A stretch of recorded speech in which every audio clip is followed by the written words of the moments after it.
tardes, amigos. Continuando con el diplomado sobre el sistema acusatorio oral y litigación.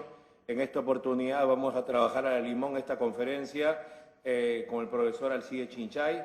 Él enseña en la Universidad Tecnológica del Perú, en la Academia de la Magistratura. Es uno de los que más experiencia tiene en reforma procesal penal porque en realidad ha trabajado en el Distrito Judicial de la Reforma, que es en Huaura. Actualmente él es fiscal supremo adjunto y está interviniendo en casos contra altos funcionarios de la República con el artículo 99 de la Constitución Política.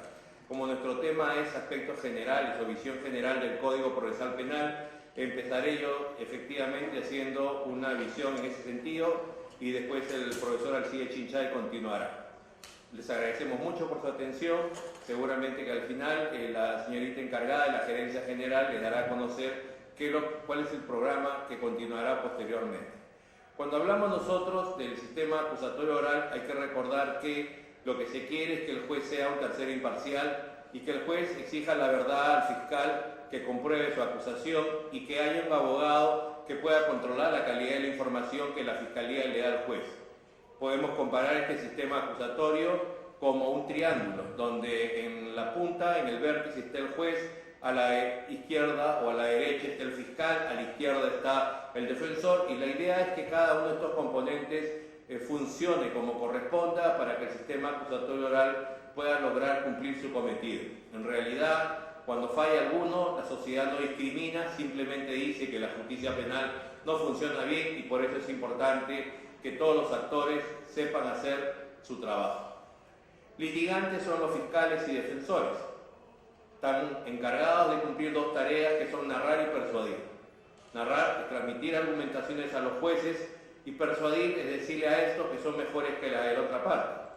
Entonces, la idea es que en este proceso penal tenemos tres etapas para que esto se pueda ir realizando. La primera es la investigación preparatoria, la segunda es la etapa intermedia, luego el juicio oral. Algunos autores entienden también que el recurso medios impugnatorios sería otra y por último también la ejecución de la sentencia, aunque en el código se prevé o se indica que solamente hay tres etapas. Cuando hablamos nosotros de las diligencias preliminares, los ciudadanos que consideren que son víctimas de delito pueden concurrir a la policía o a la fiscalía por la cantidad de comisarías y también por reconocimiento de su existencia. La mayoría van a la policía, pero estos señores están obligados a comunicar a la fiscalía de estos hechos porque el artículo 65 del Código Procesal Penal establece que esta es la que tiene que diseñar la investigación estratégica. Cuando hablamos de investigación estratégica, hoy se utiliza un término que cada vez se va acentuando más en las partes y también en los jueces, que es el término de teoría del caso. Quiere decir que la Fiscalía tiene que construir un mapa sobre lo que va a hacer durante el proceso que tenga los tres componentes: el componente jurídico, teoría jurídica, componente fáctico y el componente probatorio. La teoría del caso es el corazón del litigante. El fiscal y el defensor tienen que hacer lo que esa estrategia que están elaborando está previendo, y desde mi punto de vista, cuando un fiscal o defensor toma conocimiento del caso a través de la denuncia del agraviado o por acción pública, así como el defensor conversa con su cliente, el imputado, con su familia, lo primero que tiene que hacer es una visión a dónde quiere llegar y después de eso saber, prever, tratar de construir los pasos para llegar a esa meta. Si es que con la actividad que realice, investigativa o probatoria, es materialmente imposible llegar a esa meta, tendrá que pensar entonces en otra, porque los casos penales son una competencia de relato. Hay dos versiones en pugna y la palabra clave en un sistema de audiencia es credibilidad. O sea, la historia que sea más verosímil y que se superponga a la otra será la que el juez escoja y será la que contenga la sentencia. En función a esto también, a pesar de que el juicio oral tiene muchas garantías, vamos a ver que solo 5% de casos llegan a esta etapa. ¿Por qué? Porque se aplica lo que se llama las salidas alternativas o criterios de oportunidad, como son el principio de oportunidad, los acuerdos reparatorios a nivel de diligencias preliminares o durante la investigación preparatoria, previstos en el artículo 2 del Código Procesal Penal, o también la terminación anticipada del proceso en los artículos 468 a 471 del Código Procesal Penal. Cuando hablamos nosotros de que la Fiscalía tiene que diseñar investigación estratégica, pues su brazo operativo es la Policía Nacional, de tal manera que esto que está previsto en la Constitución Política del Estado, artículo 159, las funciones del Ministerio Público, artículo 166 de la Policía Nacional, hace que los guarismos 1 más 1 tengan que no sumar no 2 sino 3, o sea que se produzca este proceso de sinergia o retroalimentación a fin de que los ciudadanos podamos estar protegidos y que ese soporte moderno del proceso penal, que es la eficiencia, se pueda dar, o sea que no hay impunidad, que hay una respuesta a la víctima, que hay una respuesta a la sociedad, pero que también a la vez se encuentra un punto donde esta converja que se llama garantías, que se respeten los derechos de los imputados. Entonces, ese mapa es el que va a servir para que la Fiscalía con la Policía, la Fiscalía dando instrucciones jurídicas en los casos que sea posible, también realizando algunas diligencias en los que no delegando estas funciones, pues puedan entre ambos conseguir lo que se llaman los elementos de convicción. Elementos de convicción que si es que hay un detenido y es un delito común, la duración de este plazo no puede ser mayor a 24 horas. Si es un caso de drogas, de terrorismo, espionaje, la duración de este plazo no puede ser mayor a 15 días.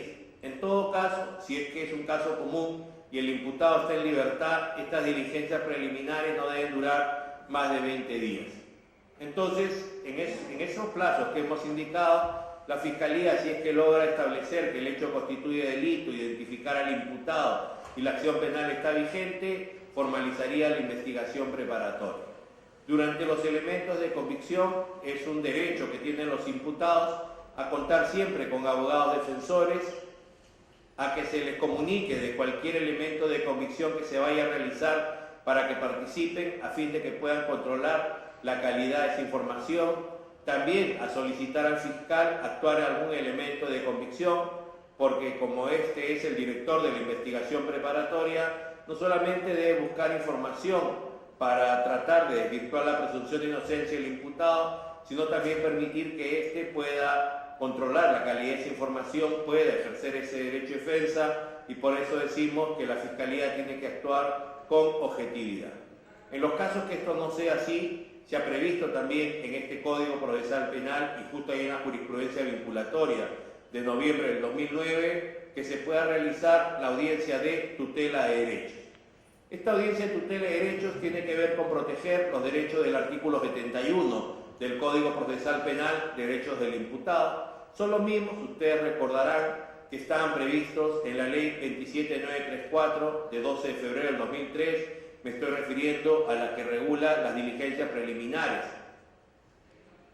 O sea, esta actividad que se tiene que realizar desde el comienzo del caso y los derechos que estábamos y que se protegían y se repiten en el Código Procesal Penal son aquellos que tienen que ver con, por ejemplo, el conocimiento de los cargos por el imputado, el derecho a tener abogado, el derecho a ser examinado por un médico legista, a que no se ejerza coacción, en fin, ahí está taxativamente en el artículo que he citado, y esta audiencia de tutela de derechos lo que ha hecho es prever que solamente va a proteger estos derechos, pero también un tema importante es que ha incluido un tercer espacio, una tercera oportunidad para que se pueda excluir la prueba ilegalmente obtenida.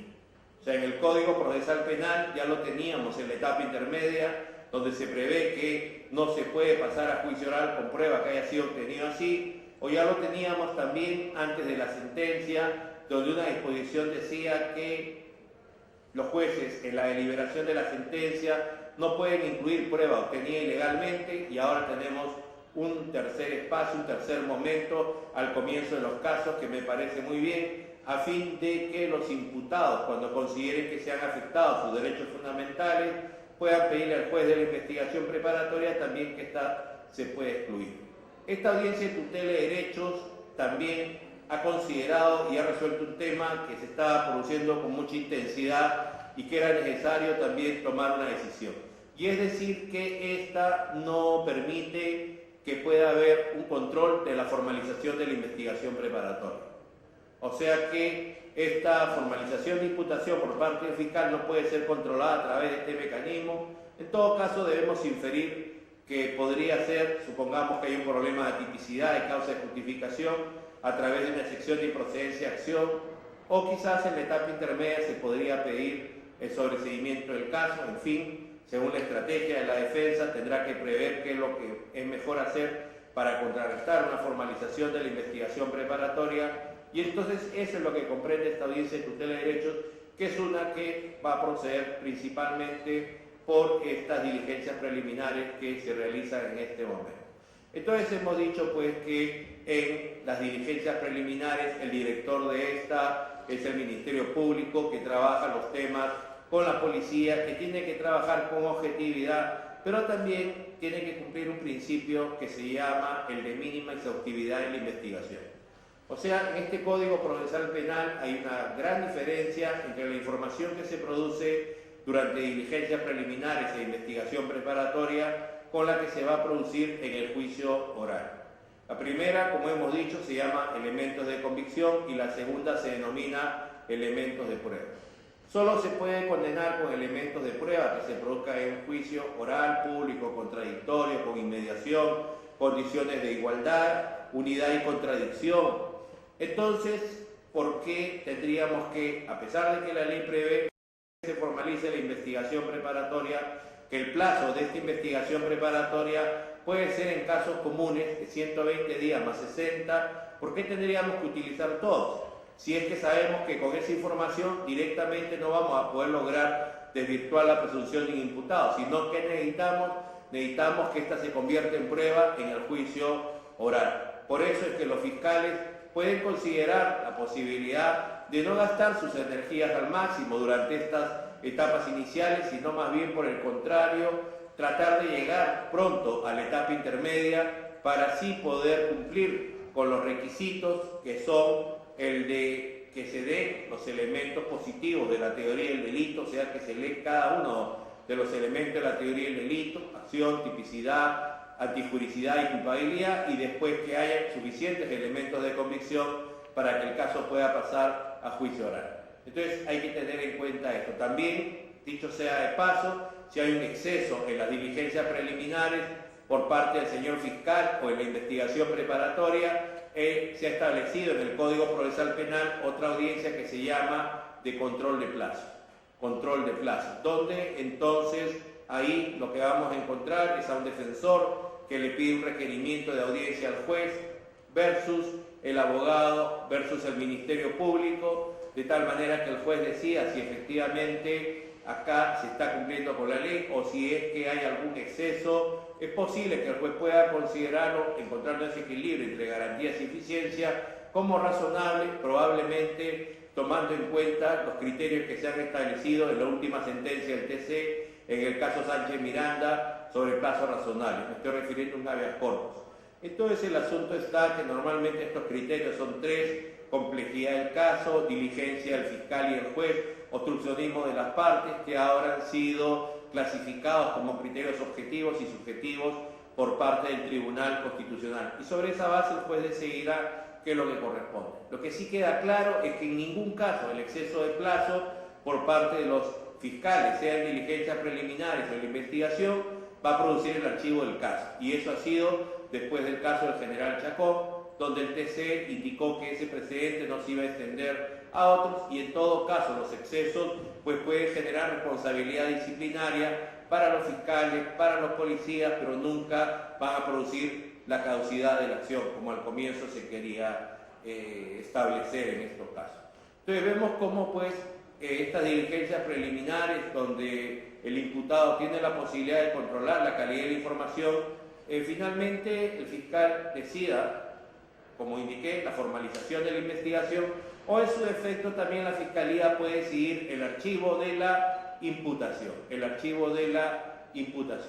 archivo que por lo tanto puede generar que quien es el agraviado exija que el fiscal superior emita un nuevo pronunciamiento para ver si este archivo es legal o no es legal, y sobre esa base el fiscal superior declarar este recurso como fundado o infundado. Si lo declara infundado, pues tendríamos cosa decidida y en el supuesto de que esto sea porque se da la faz negativa de la teoría del delito, entonces el archivo sería definitivo, porque no es un tema de falta de elementos de convicción.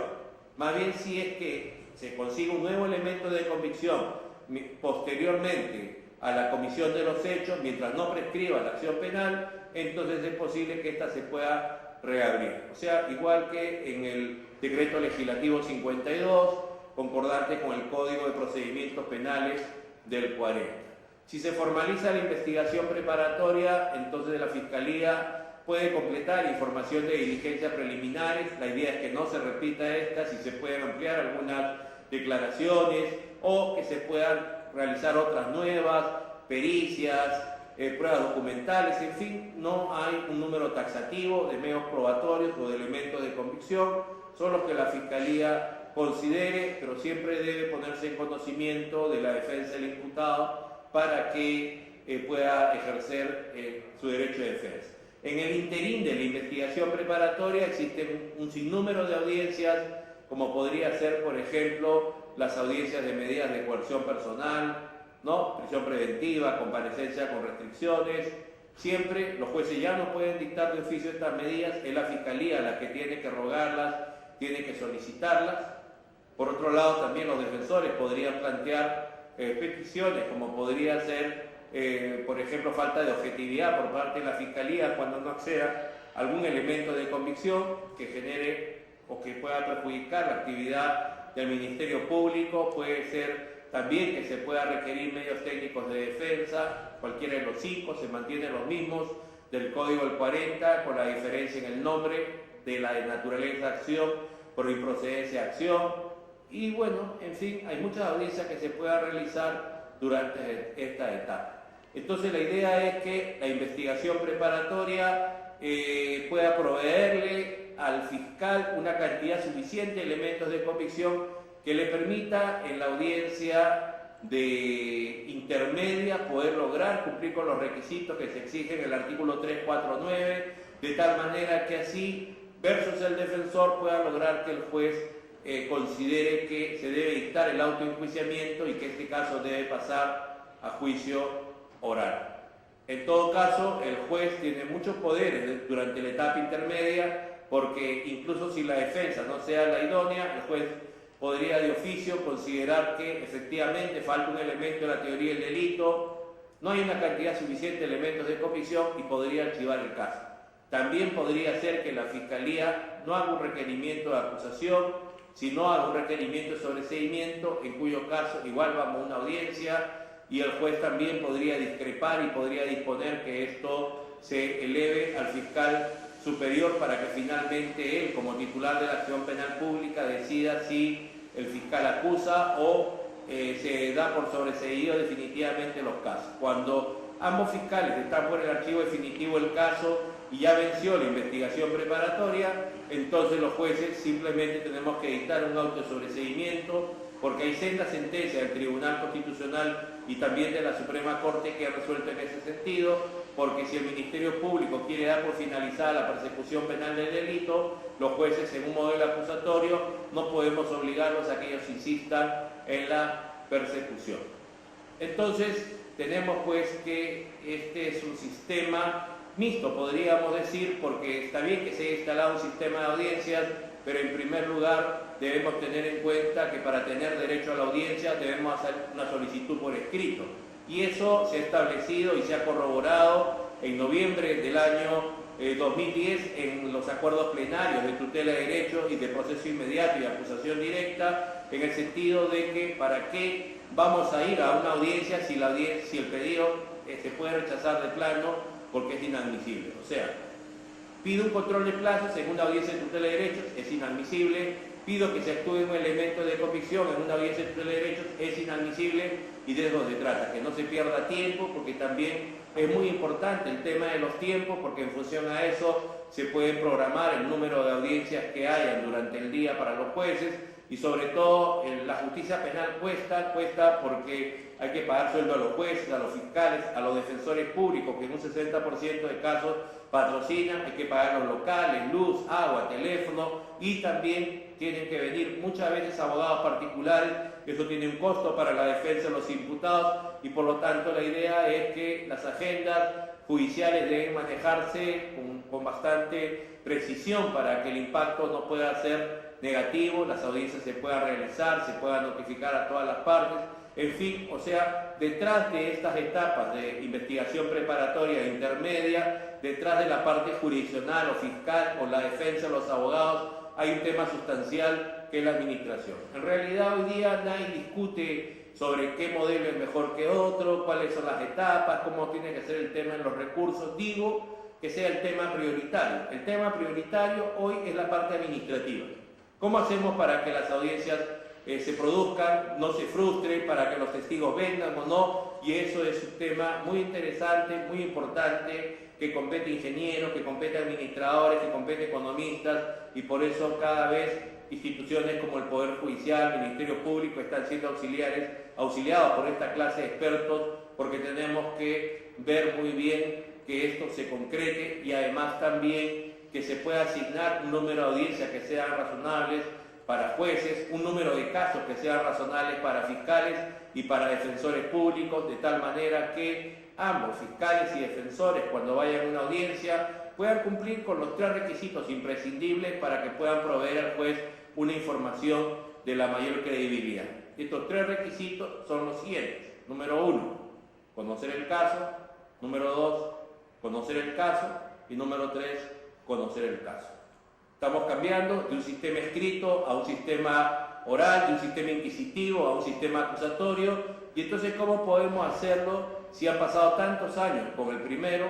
Y entonces es más o menos pensar como si Diego Forlán, ¿se acuerdan quién es Diego Forlán? El mejor jugador de fútbol de Sudáfrica 2010 lo fuera porque conoce el manual de la regla de la FIFA o porque conoce la jurisprudencia de la FIFA. Tendríamos que preguntarnos qué ha hecho Diego Forlán para llegar a ocupar tan alto cargo.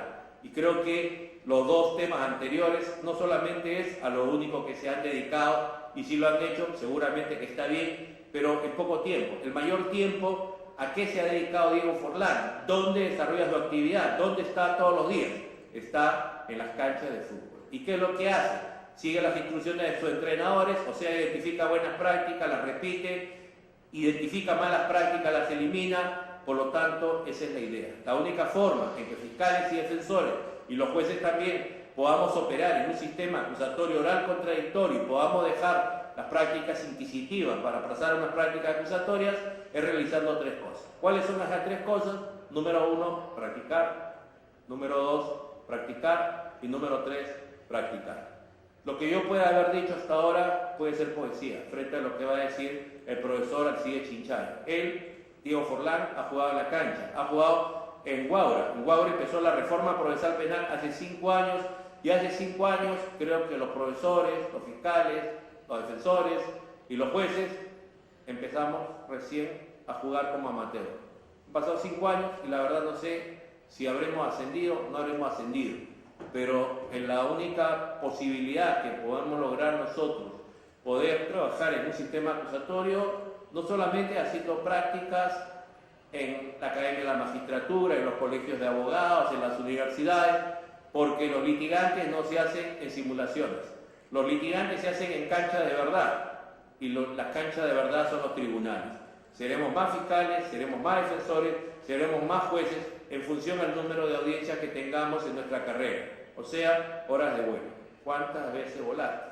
¿Cuántos partidos tienes en tu haber? ¿Por qué? Porque los que fueron a audiencias saben que ninguna audiencia es igual que la otra. Por más que todas sean de prisión preventiva, se presentan incidencias que uno ni se imagina. ¿De qué depende que las pueda sortear? Aparte de conocer el código, conocer la doctrina, conocer la jurisprudencia. Depende de tus horas de vuelo, depende de tu experiencia. Los invito entonces ahora a volar Alcide Chinchay. Dejo en el uso de la palabra en esta segunda conferencia denominada Aspectos Generales sobre el Código Procesal Penal, donde él va a trabajar también dando pinceladas sobre el tema del juicio oral y cualquier otra información complementaria. Me despido de ustedes. Muchas gracias, amigos. Dejo a ustedes con el uso de la palabra al profesor Alcide Chinchay.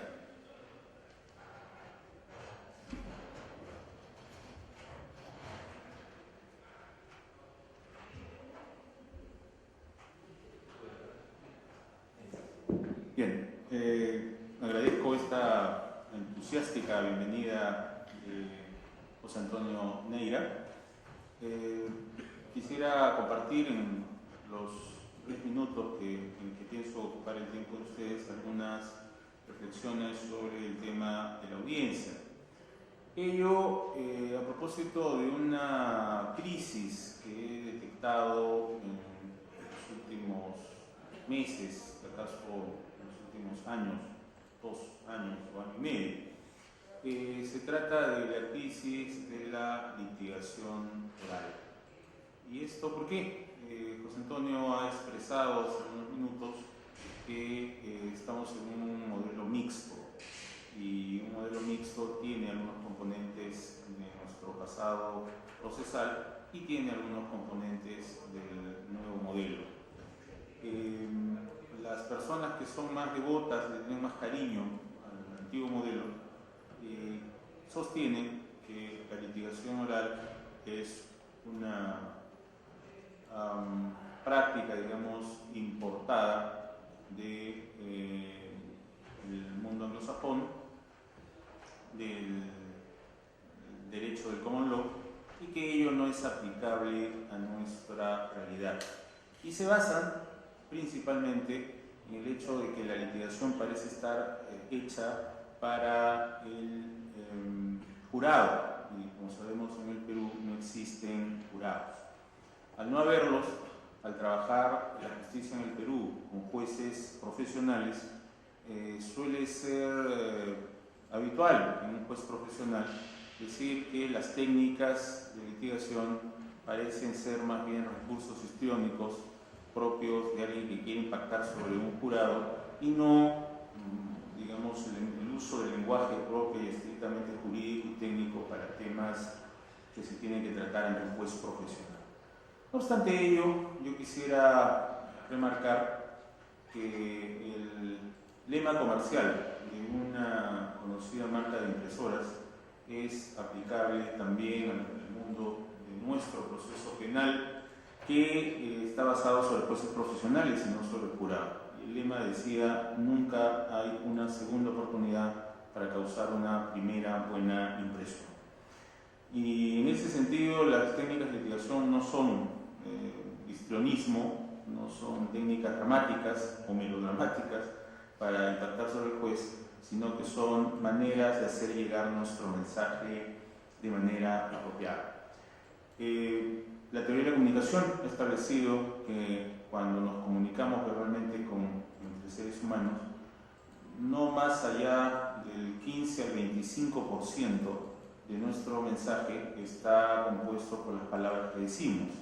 El resto del impacto que causamos con nuestra comunicación verbal sobre la otra persona está hecho por el lenguaje no verbal. O sea, no lo que decimos estrictamente, sino cómo lo decimos, con qué entonación lo decimos, con qué seguridad lo decimos, etc. Debido a ello, y asumiendo la verdad del orgullo, que nuestros jueces son también seres humanos, no pueden ellos estar ajenos a eso. Entonces, las técnicas de litigación no apuntan, repito, a hacer histrionismo barato frente a un juez profesional, sino a viabilizar de mejor manera un mensaje con contenido. Evidentemente, el mensaje con contenido tiene que ser hecho por un litigante, fiscal o defensor, que conozca su caso, conozca el ordenamiento jurídico que habla de su caso, conozca su prueba, y sobre la base de ello, obviamente, va a estar la litigación. El que no tiene nada, el que no está preparado como litigante, como investigador de su caso, como profesional del derecho, obviamente por más que tenga técnicas de expresión, no va a transmitir nada. Y en ese sentido sí habría que concordar con los críticos de la litigación oral, porque una persona hueca, una persona vacía, pero con buenas técnicas, no va a transmitir nada y obviamente no va a ganar su caso. Quisiera hacer algunas reflexiones, algunos comentarios con ustedes alrededor de estas técnicas de litigación. Quisiera empezar con una comprobación un poco desolada. Y esta comprobación desolada es que nuestro código no propende que que todo se resuelva en base a la oralidad. Nuestro código deliberadamente busca, en ciertos casos específicos, que el juez resuelva teóricamente, además de lo que dice el litigante, sobre la base de lo que hay en el expediente. Me temo que en la realidad, en muchos casos, no se trata de que, además de lo que dijo el litigante, el juez se base en el expediente, sino que se basa en el expediente en lugar de lo que se expone oralmente. A esto lo denomino yo la pseudo-oralidad o la falsa oralidad, es decir, actuaciones procesales que dan a entender que nos quieren mostrar que el señor juez está resolviendo sobre la base de la oralidad. En realidad, detrás tienen a un juez que ingresa a la sala de audiencia llevando en su UCB la resolución sobre la incidencia, la articulación, el pedido de garantías o incluso la sentencia, porque ya leyó el expediente, ya se formó un criterio sobre esa base y ya resolvió sobre ello. El primer piso, digamos, de esta construcción, en opinión mía incorrecta, es la mera existencia del expediente. Ya el solo hecho de que exista el expediente, de acuerdo con el artículo 137 del nuevo código, ya nos aleja sustancialmente y en mi criterio negativamente de un modelo verdaderamente reformado. La idea de un modelo reformado, creo, se centraba alrededor de ese punto fundamental, que el juez estuviera obligado a basarse única y exclusivamente en lo que escucha a las partes. Ya el solo hecho de que existe expediente judicial nos dice que eso no va a ser así. Habría entonces que revisar, que replantear a qué nos referimos con juez contaminado, una frase que se ha usado mucho en los distritos donde se aplica el nuevo código, y el juez suele tener una serie de precauciones que han sido recusadas, han sido rechazadas por insignes expertos en la reforma, obviamente del lado conservador, que dicen que eso no es contaminarse, que el juez reciba un expediente, que el juez lea y revise el expediente incluso antes de la audiencia, no supone ninguna vulneración a los principios del código. Habría que decir, bueno, en la medida que existe el expediente, por algo debe ser. Entonces, pues, si la idea fuera que el juez se basara única y exclusivamente en lo escuchado a las partes, no tendría expediente, y ya sabemos que eso no es así. Además del 137 tenemos otros lugares del código donde ellos se establecen. Por ejemplo, muchos operadores no se han dado cuenta que detrás de la calificación judicial de la terminación anticipada hay ya una necesidad lamentable en mi criterio de que el juez revise el expediente. ¿Y de qué se trata ello? Ya sabemos que, parafraseando el nombre de un conocido restaurante que se llama Cuarto y Mitad, la terminación anticipada funciona sobre tercio y sexto, no cuarto y mitad, sino tercio y sexto. El sexto del 471, por haberse acogido al proceso de terminación anticipada, un sexto de la pena. Nota pie de página, escuché preocupantemente a un ex alto funcionario del Poder Ejecutivo en el gobierno anterior y actual integrante del Poder Legislativo decir que se aplica el que se acoge un sexto de la pena. Y esto supone incluso una ignorancia supina sobre el contenido del código. El código no dice que al que se acoge se le da un sexto de la pena, dice que se le rebaja un sexto, que es totalmente distinto, no es distinto. Además de que no es, digamos, la pena abstracta, es la pena concreta. De allí es donde se hace una rebaja de un sexto, no que se rebaja a un sexto. Y el tercio está dado por la confesión sincera, ¿no? Esta confesión ya no se apellida sincera en el nuevo código, sino que se llama confesión, está en el 160 del código, y el artículo 161 da las reglas de rebaja de pena para el que confiesa. Y obviamente, como ya lo sabemos, la confesión no es útil para el proceso, en tanto que haya otro material probatorio que incrimine al confesante. si ya ha sido capturado en flagrancia o si hay prueba contundente en su contra, ya no nos interesa que confiese. Confiese o no confiese, esta persona ya es candidato fijo a una condena penal.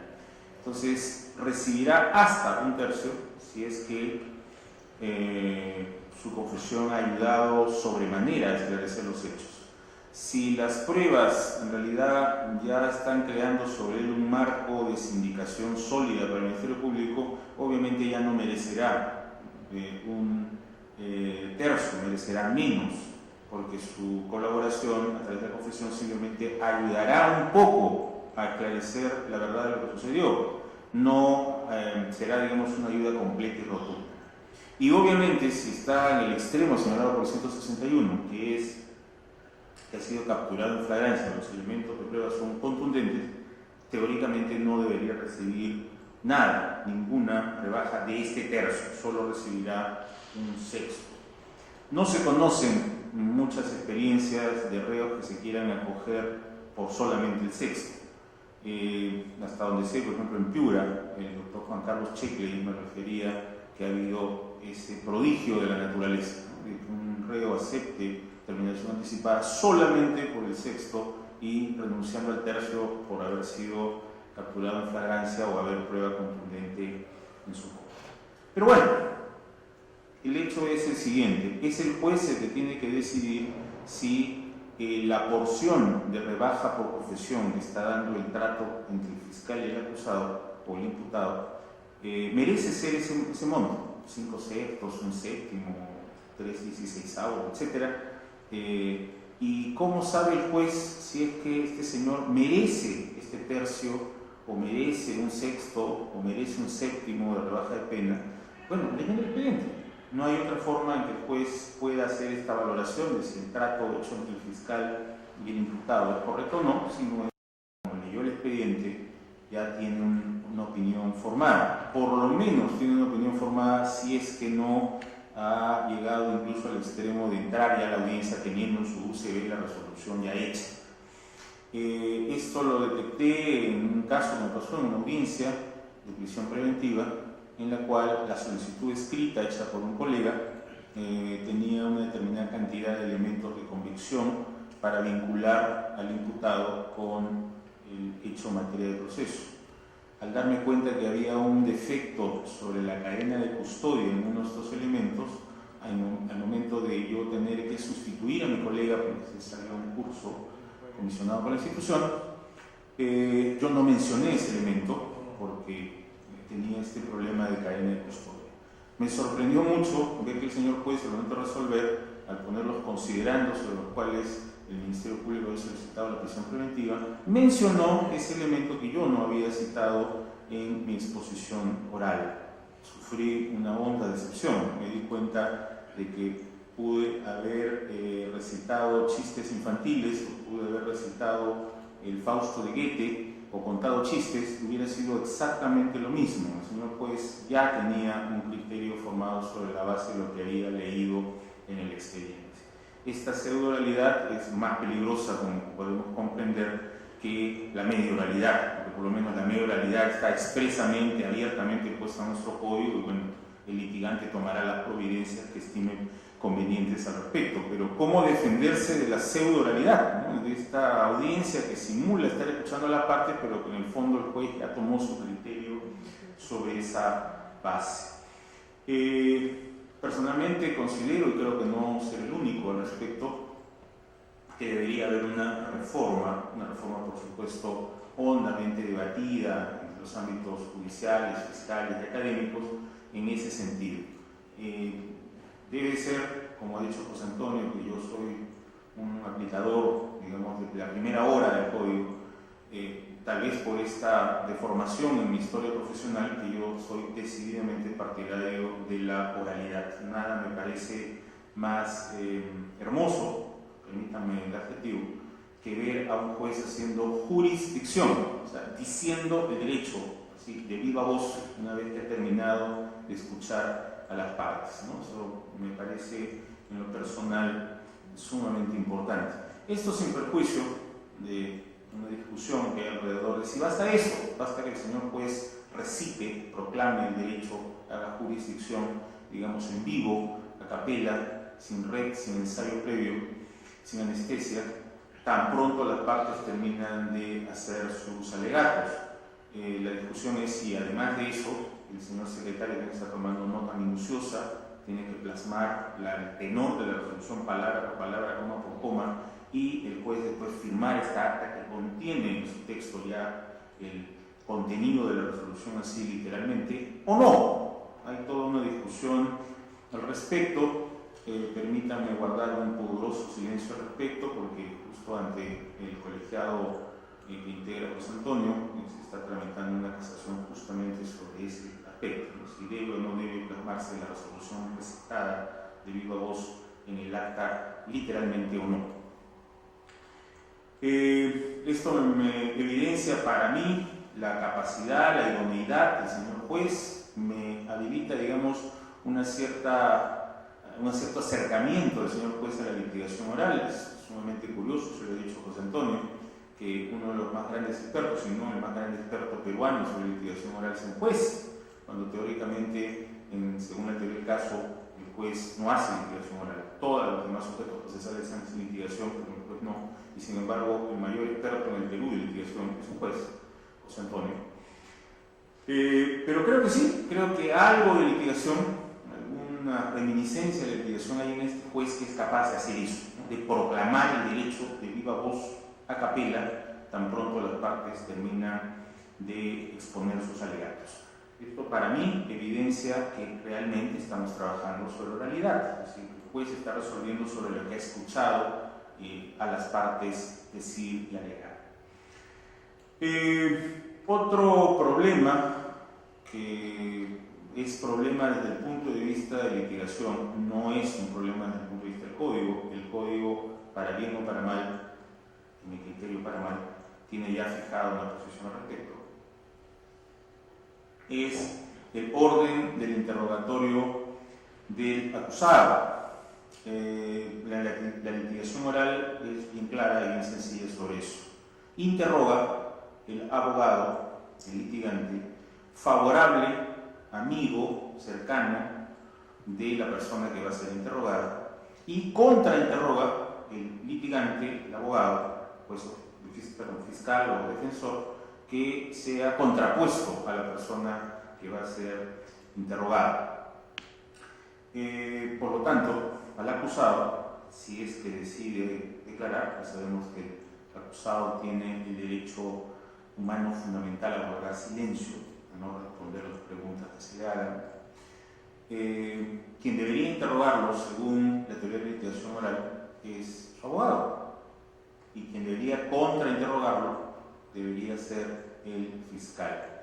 Nosotros, del anterior modelo, hemos importado la idea de que quien interroga al acusado es el fiscal, y esto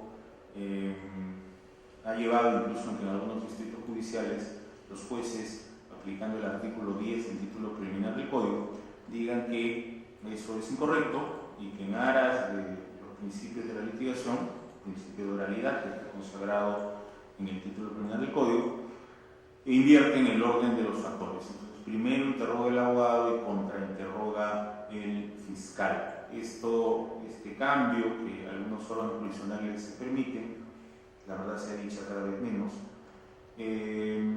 evidencia que hay pues un desfase en nuestra capacitación. La mayor parte de los operadores nos hemos formado en litigación oral, incluso con instructores extranjeros, y esto es chocante respecto de un operador que no se ha formado en litigación, que solamente va al texto de nuestro código y obviamente tiene una lectura distinta del código. Nuestro código no es tan proclive, tan cercano a la litigación como les gustaría a muchos de los operadores.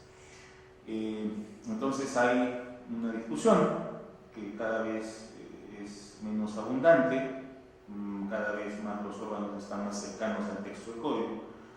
Decir que en nombre del artículo 10 se puede autorizar que un órgano jurisdiccional invierta el orden del interrogatorio. Creo que debería ser así, pero creo que hay que preguntar preguntarnos si acaso ello no merezca una reforma normativa. De reforma normativa que en estos momentos no se ha dado. Entonces queda abierta la discusión de si, no habiendo la reforma normativa, basta el texto del artículo 10 del título preliminar para en nombre de ello poder hacer ese cambio en sede pretoriana, es decir, por interpretación jurisdiccional. Otro tema que también litigación oral y el código no parecen convergir es el tema de lo que yo llamo cuéntame la historia de tu vida. ¿Y a qué me refiero con esto? Me refiero a que nuestro código quiere que el testigo, ya sabemos el agraviado se interroga igual que el testigo, con las mismas reglas del testigo, y que el perito, antes de ser interrogados, hagan una exposición libre de los hechos que vienen a aportar al proceso, y que solo después de haber dado su narración libre, recién sean interrogados. Esto genera algunos problemas, y el problema es que, justo según las técnicas de litigación, uno puede formular oposiciones a los supuestos en los cuales las preguntas se estén disparando por materias que no son el objeto del debate y del proceso. Pero en eso de cuéntame la historia de tu vida, no hay preguntas, nadie le está preguntando nada. Entonces la persona tendría la potestad de dispararse, ¿no es cierto?, por donde mejor lo estime conveniente en su relato, y no habría para las partes un mecanismo técnico de pedir que se concentre en la materia del debate, la materia del proceso, la materia de la imputación.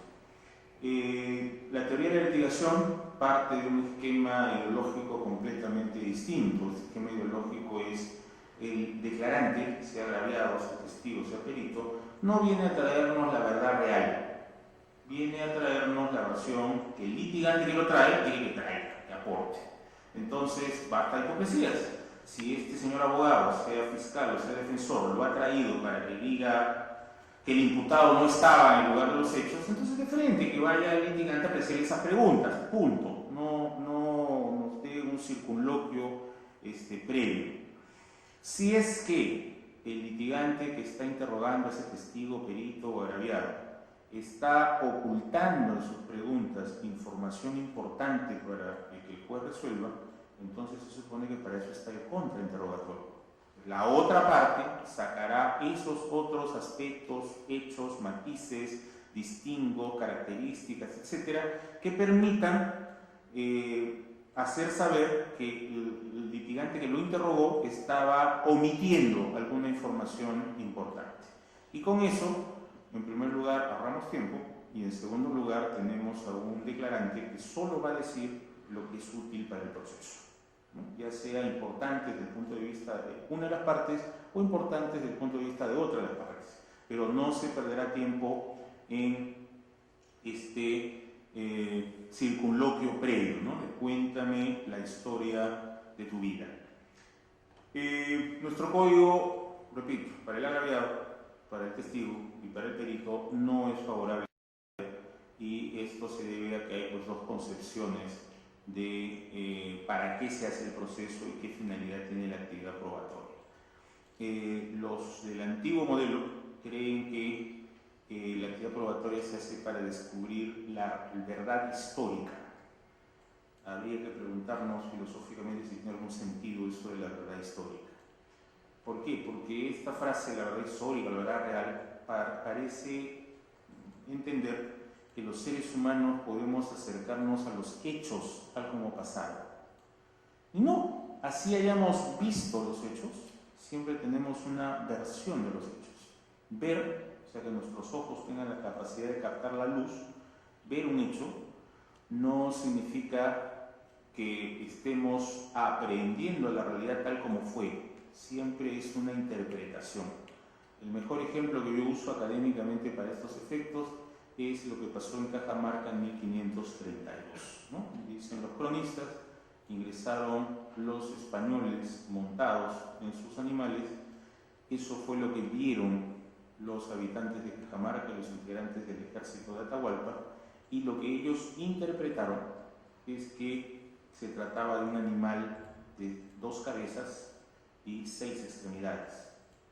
Nunca habían visto a un ser humano montado encima de un animal y por lo tanto al ver esa rara combinación que nunca habían visto antes pensaron que esa masa corporal era un solo ser y no 2, uno encima del otro. Entonces creo que esto evidencia claramente que ver un hecho no significa captarlo entre comillas tal como fue, siempre es una interpretación que se hace respecto de lo que vemos, lo que oímos. Entonces ese mito de que a través de la prueba yo voy a aprender, voy a agarrar la verdad real, eso no existe, nunca ha existido, sencillamente no es humanamente posible, así de simple. Entonces siempre es una versión, los hechos son interpretados por el fiscal de una manera, esos hechos son interpretados por la defensa de otra manera, y el juez no se escapa de eso. Dentro del triángulo que José Antonio nos ha dicho, el juez también, a través de su sentencia, da una tercera versión, una tercera interpretación de esos hechos. Entonces, lo único que sucede es que el modelo anglosajón es consciente de ello. Ellos saben que fuera de versiones de los hechos no hay cómo acercarnos a la realidad. Nadie agarra la realidad tal como pasó. Siendo consciente el modelo acusatorio y oral de ello, se dice, bueno, dado que este señor declarante no viene a traernos la verdad real, viene a traernos una interpretación de los hechos, entonces vuelvo a decir, basta de hipocresía, ven y da tu versión de los hechos. Ya después yo evaluaré si esa versión de los hechos se acerca o no a la realidad, sí o no y en qué medida. Debido a esta discrepancia, creo que nuestra actividad probatoria suele ser farragosa, larga y definitivamente, como ha dicho José Antonio, no tenemos tiempo, no tenemos los medios para eso. Creo que debemos hacer los esfuerzos conducentes a que podamos concentrar los actos de juicio, los actos de investigación, para que realmente podamos darle a la ciudadanía resultados que realmente satisfagan el legítimo interés social. Este interés social que, creo que ya lo sabemos, solo indirectamente se conecta con fines de seguridad ciudadana, pero que de todas maneras, a través de esa vía indirecta, tiene algún aporte que dar al problema de la seguridad ciudadana. No es la solución, toda vez que el derecho penal actúa después que el daño ya se hizo, ¿cierto? No puede haber intervención penal predelictual. Entonces, solamente por eso, creer que el sistema de justicia puede ser la solución al problema de seguridad ciudadana es en absoluto equivocado, pero dentro de su aporte a través de la prevención general y la prevención especial, alguna incidencia tiene, y para cumplir cabalmente ese rol, lo que necesitamos es, como ha dicho José Antonio muy certeramente, un número manejable de casos. Y esto implica que los casos sean también en sí mismo breves. Estos mamotréticos expedientes, ¿no?, que tienen 235 tomos y 810.000 folios, son justamente expresión de que nuestra actividad probatoria, por querer agarrar la realidad con las manos, lo único que hace es empantanarse, dilatar y darle a la ciudadanía la sensación de impunidad y de que el proceso está lleno de una serie de formalidades inútiles. Para poder cumplir con el rol social que tiene la Administración de Justicia, creo que es necesario no solo tener un número manejable y razonable de casos, sino que cada uno de los casos que tengamos los manejemos en un tiempo célere, de manera eficiente, sin dispersarnos, sin hacer dispendio de recursos, y eso solo se logra con una actividad probatoria certera, estratégica e inteligente. Esperemos que los próximos años que se nos vienen alrededor del Código Procesal Penal permitan afianzar buenas prácticas, como José Antonio ha dicho. Les agradezco su atención.